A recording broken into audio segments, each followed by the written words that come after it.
Y'all remember this lady? We had the flag. I had the shirt. I was a Maga.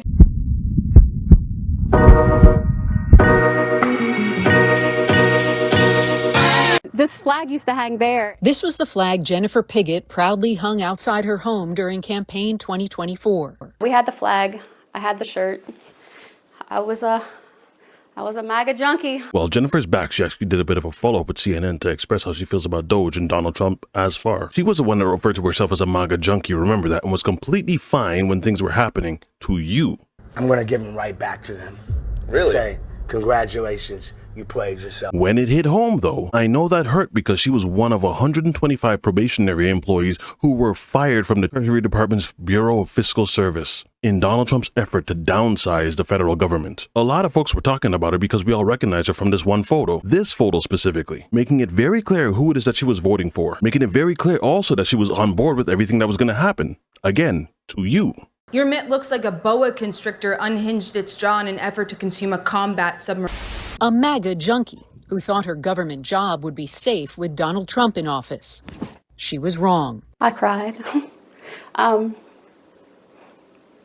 It's scary, you know, it's a really scary thing. And I was embarrassed. You're embarrassing yourself all the time.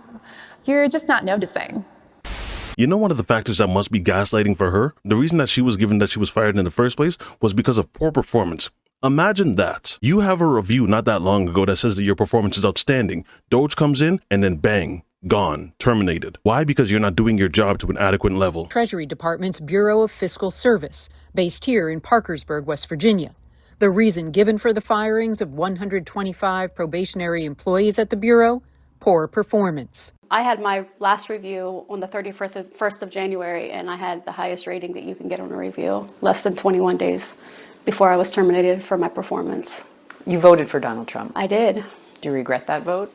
Yes, I do. To cut the knees out of the working class Americans just doesn't make sense to me. I expected more from President Donald Trump. This is one of the issues that I'm having with people that say that they regret their vote is because let's just say some of these lawsuits actually get concluded and people start getting their jobs back. And believe me, with Trump, there's a lot of lawsuits going on right now.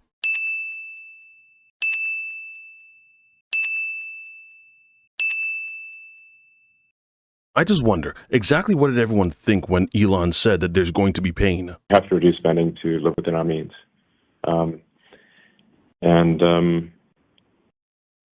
Yeah, that necessarily involves some temporary hardship, but it will ensure long-term prosperity. Yeah, so when they're discussing waste, fraud, and abuse for all those employees that they can kind of just do without, think you're sucking on the government teat. But with this lady that we're talking about, Jennifer Piggott, apparently things got so bad that they were sending her death threats and some people even egged her house. Since speaking out, Piggott says she's received death threats and her home has been egged. This woman asked us not to show her face for fear of retribution. She recently retired from the Bureau of Fiscal Service because she was afraid of losing her health insurance if she was fired. She also voted for Trump. Would you still have supported him? I'm not sure that I would have.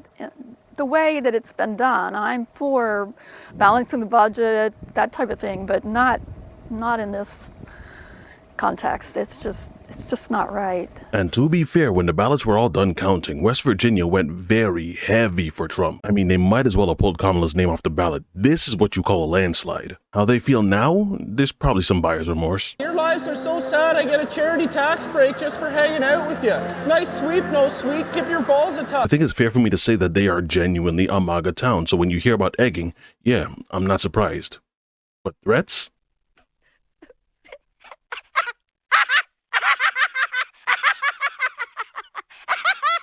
You know what's crazy about all this? The Department of Government Efficiency, DOGE, has fired at least 24,000 federal probationary employees. A federal judge has ruled that DOGE fired at least 16,000 of those employees illegally. But the Trump administration is appealing the decision to the Supreme Court. The judge said that's illegal. Trump went out of his way to say no. For balancing the budget, that type of thing, but not in this context. It's just not right.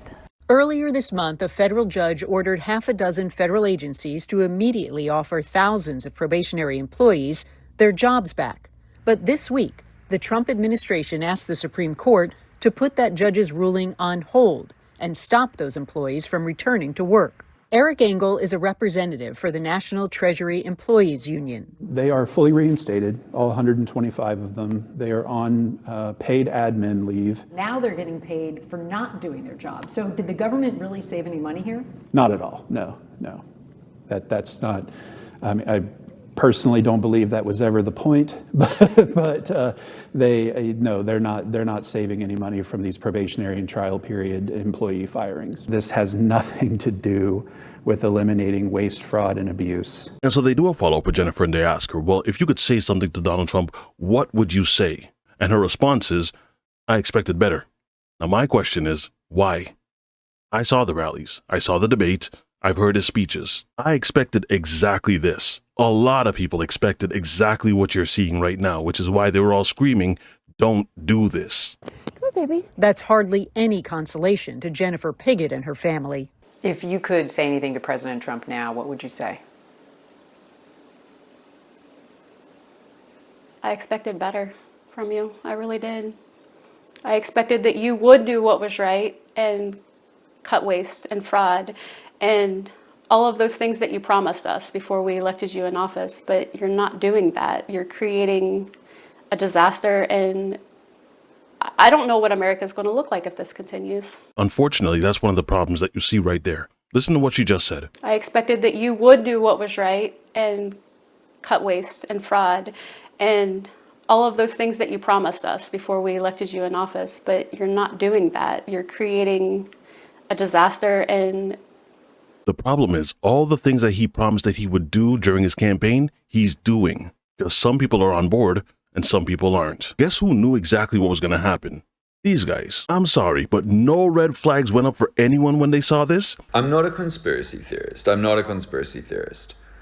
But it does feel like... That's Facebook, that's Kennedy, that's Amazon, that's Google, that's Tesla, SpaceX, Starlink. Right at that moment during the inauguration, your bat signal should have gone up. This group, yes, that group right there, they knew exactly what time it was and they just made sure they got a front row seat for all the disaster to come. So that's all I got for now. Whatever your thoughts are, leave them in the comment section. If you guys enjoyed this video, don't forget to drop a like and I will see you again on the next one.